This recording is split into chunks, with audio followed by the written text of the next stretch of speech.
Well, fully automation is a very, very big topic. I guess first need to know the goal and the task that you want to automate against.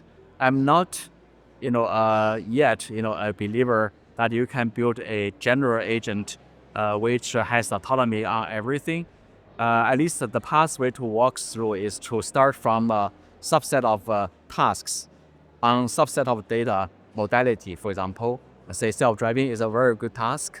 Humanoid robotics for a housemate could be another task. That is already complex enough to begin with.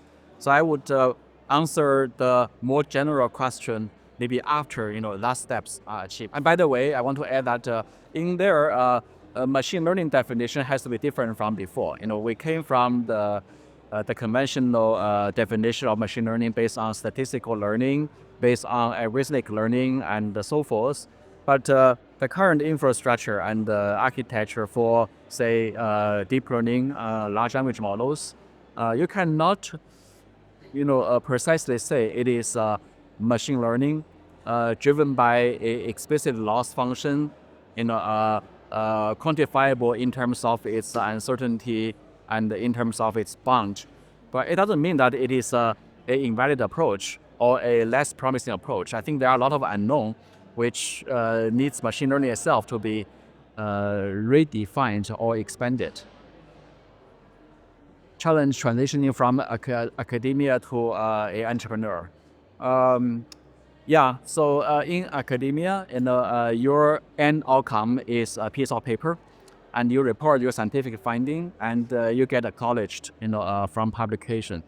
But from idea to solution and to product, still has a long way to go. And as an entrepreneur, you have to motivate people and organize people, and then guide people to take that idea, out of the lab, out of your paper, and get them implemented. And that's more than a scientific or an engineering problem. It's social, it's financial, right? It is organizational. How to really build a strong team that can be aligned with your vision, and also have the right skill, and maybe can continuously learn to accomplish mission is the bigger problem, in entrepreneur. Of course, after that, you need to worry about the finance and the profitability, and also user experience and all that. Yeah, it's a very, very big domain that you can endlessly learn. But on the other hand, you cannot wait until you learn everything to function, right? So it's a kind of experience that you are flying a aircraft, while at the same time, making assemblage or fixing on different parts. So you don't have that kind of a comfortable, safe net that you can fall back and choose to relax or choose to stop. Once you are on that trajectory, on that course, it's a non-stop, mission, and you have to have the stamina and the focus to stay, productive and motivated. I think AI as a industry, indeed is dominated by powerhouses like the United States, maybe also China.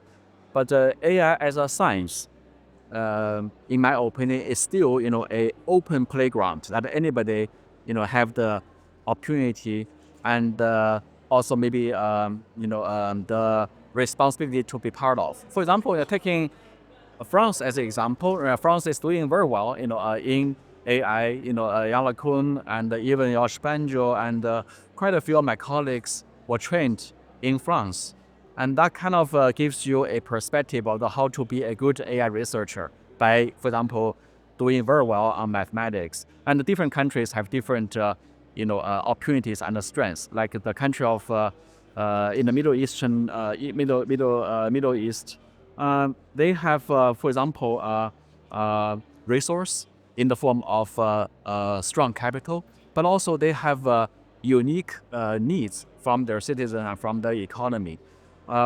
They open up questions that is not necessarily found elsewhere. For example, how to allow Arabic-speaking citizens, to use ChatGPT-like functions to do their business, and also to socialize and so forth. This is more than just turning ChatGPT and fine-tune it with Arabic language.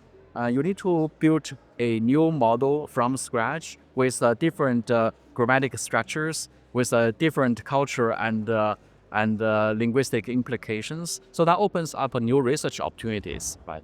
So I think in this global, AI advancement, every country have their role and have their opportunity. And my job, in the UAE in building this university is to, on the one hand, show people that you actually can do it and do it very well, even if you start late. We are a 5-year-old university, but now we rise to global top 10 in the areas that we work on, and we are still rising. On the other hand, you need to also pick your game and focus on your strengths, and also strategically, deploy your resources, and maybe also to collaborate. I do believe in AI as a science, as a future foundation for both economy and for many other for scientific research, for example, and many other activities in life requires global collaboration. There is no single party that needs to or are able to dominate, because they don't necessarily understand this vast universe of needs and demands. Sometimes asking the right question and having the right data by itself is already an advantage, not just your computing power or you have smart engineers. It takes a much broader ecosystem to be able to do well in AI. And I think in UAE we demonstrated that potential with this university. Oh yeah. In fact, what we see in the global stage of all these great AI results like GPT, Gemini, AlphaFold and AlphaGo, or maybe recently DeepSeek and so forth. These are the tip of the iceberg, which makes you feel that there are a lot of brilliant results, and you don't need to do or invest more than what you see.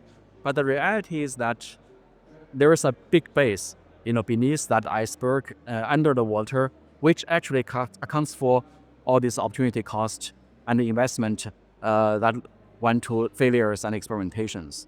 And that's actually where I see advantage, in fact, in certain countries, such as the United States, right? Because the economy of innovation and the economy of duplication or catching up is a very different one. If someone show you the way, you don't need to, or show you the example, you don't need to, spend too much money, to explore the impossibility, and you can basically just focus on one thing.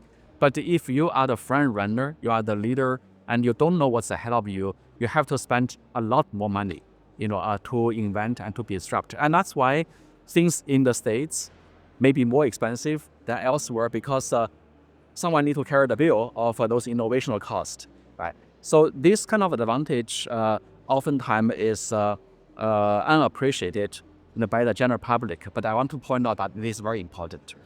For me, what I learned from failure, well, obviously, you need to explore adequately in order to, get maybe a better answer or the eventual solution. But on the other hand, I do see a need of using AI to change the equation a little bit. Let's take, for example, biology as an example, right? Biology, is a very classical field where you still rely on wet lab and trial and so forth to not actually validate, but to actually do the search. You are really betting on your luck, doing expensive and slow and in fact very dangerous experiments, just to kind of filter the hypothesis or maybe to discover hypothesis. I think that can be changed with modern AI because as we see from AlphaFold, for example, you can do protein design, in silico, with a much faster, productivity and efficiency. And that actually reduces the amount of effort you have to spend in experimentation. So there is a chance for deploying AI more broadly in the scientific discovery, not just in biology, but also in many other areas.